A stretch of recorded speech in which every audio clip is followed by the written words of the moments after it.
England की राजगद्दी साल 1509 से लेकर 1547 तक हेनरी के हाथों में हुआ करती थी। राजा हेनरी की कई पत्नियां और एलिजाबेथ व मैरी नामक दो बेटियां थीं। इनमें से मैरी राजा की पहली पत्नी की बेटी थी। राजा हेनरी को मैरी ज्यादा पसंद नहीं थी, इसलिए वो उसके साथ बुरा व्यवहार करते थे। मैरी महल के नौकरों के साथ महल का काम करती थी। अगर मैरी कुछ कह भी दे तो राजा उसकी कोई बात नहीं मानते थे। सन 1547 में जब राजा हेनरी की मौत हो गई, तो प्रजा की इच्छानुसार 16 शताब्दी के दौरान हेनरी की पहली बेटी मैरी को इंग्लैंड की राजगद्दी दे दी गई। वह इंग्लैंड की रानी बन गई। उस समय इंग्लैंड के हालात बहुत अच्छे नहीं थे। इंग्लैंड कैथोलिक और प्रोटेस्टेंट इन दो धर्मों के बीच में बंट गया था। उस समय दोनों धर्मों के लोगों के बीच जंग छिड़ी हुई थी।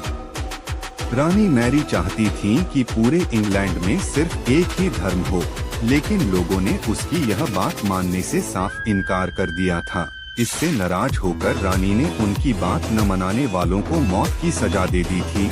वह ऐसे लोगों को जिंदा भी जला देती थी।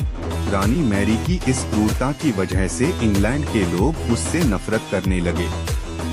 ऐसा भी कहा जाने लगा कि रानी मैरी कुंवारी जवान लड़कियों के खून से नहाती थी। उसका मानना था कि उनके खून से नहाने से वह ज्यादा दिनों तक जवान रह सकती हैं। कुछ सालों बाद रानी मैरी ने शादी कर ली और कुछ समय बाद इंग्लैंड में एक खबर आई कि रानी मैरी गर्भवती हैं और जल्द ही उनके राज्य को उनका नया राजा भी मिल जाएगा।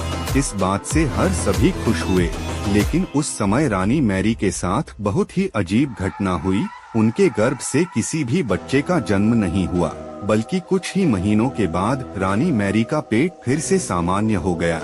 वहाँ के ओझा लोगों ने अपनी तंत्र विद्या से बताया कि रानी मैरी के गर्भ में कोई बच्चा नहीं बल्कि एक भूत आकर निवास करता है। कुछ समय बाद फिर रानी मैरी के गर्भ में वही भूत आकार रहने लगा और वह फिर से गर्भवती हो गई।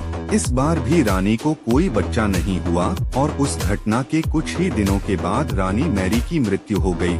इसके बाद मैरी की छोटी बहन एलिजाबेथ को इंग्लैंड की राजगद्दी पर बैठाया गया और एलिजाबेथ इंग्लैंड की नई रानी बन गई। रानी मैरी की क्रूरता की वजह से इंग्लैंड को लोग उसे एक निर्दयी औरत मानते थे। वहीं जब उसके गर्भ में बच्चे की जगह एक भूत का निवास होने लगा, तो लोगों ने उसे शापित भी करार दे दिया और इसी वजह से उसे लोगों ने ब्लडी मैरी का नाम दिया। कहानी से सीख। ब्लडी मैरी की कहानी हमें यह सीख देती है कि अपने निजी विचारों व सोच को लेकर दूसरे लोगों पर दबाव नहीं बनाना चाहिए। शांति और करुणा से लोगों का ख्याल रखना ही मनुष्य का धर्म है।